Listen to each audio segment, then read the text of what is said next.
Udah sebulan ini gak ke masjid, gak Jumatan, perasaan jadi gak enak. Apalagi ada hadis bilang kalau gak Jumatan 3 kali, maka kita auto jadi munafik. Waduh, siapa yang meninggalkan sholat Jumat sebanyak 3 kali tanpa ada uzur, maka dicatat sebagai golongan orang munafik. Hadis riwayat At-Tabrani dalam Al-Kabir.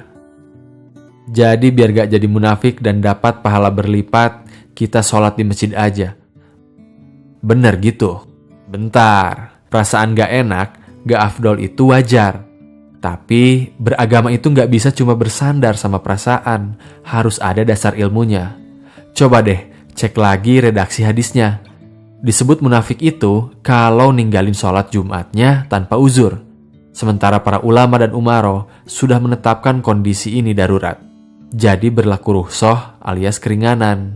Karena kondisi darurat, jangan khawatir dosa atau kehilangan pahala. Sabda Nabi, jika seorang hamba sakit atau melakukan safar atau perjalanan jauh, maka dicatat baginya pahala sebagaimana kebiasaan dia ketika mukim dan ketika sehat. Hadis riwayat Bukhari. Menurut Ibnu Hajar Al-Asqalani dalam kitab Fathul Bari, hadis di atas berlaku untuk orang yang ingin melakukan ketaatan lalu terhalang dari melakukannya. Padahal ia sudah punya niatan kalau tidak ada yang menghalangi, amalan tersebut akan dijaga rutin. Fath al-Bari. Tapi bisa dong gak ambil keringanan itu biar dapat pahalanya utuh. Begini, kalau misalnya kita ngasih hadiah spesial ke seseorang, terus hadiah itu ditolak, kira-kira gimana? Nah, rukhsah itu hadiah alias kebaikan dari Allah. Allah cinta pada orang yang menerima kebaikan itu.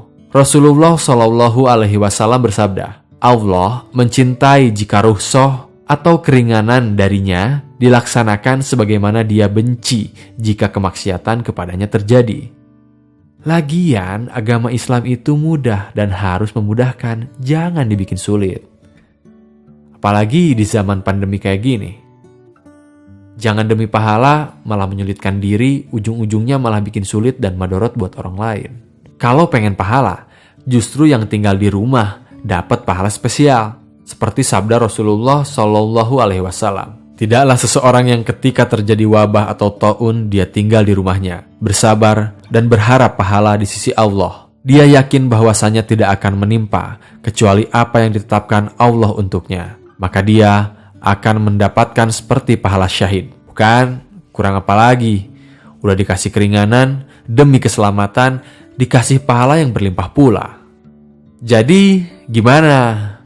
Udah lebih tenang dan mantap, semantap ibadah di rumah aja? Tulis di kolom komentar ya.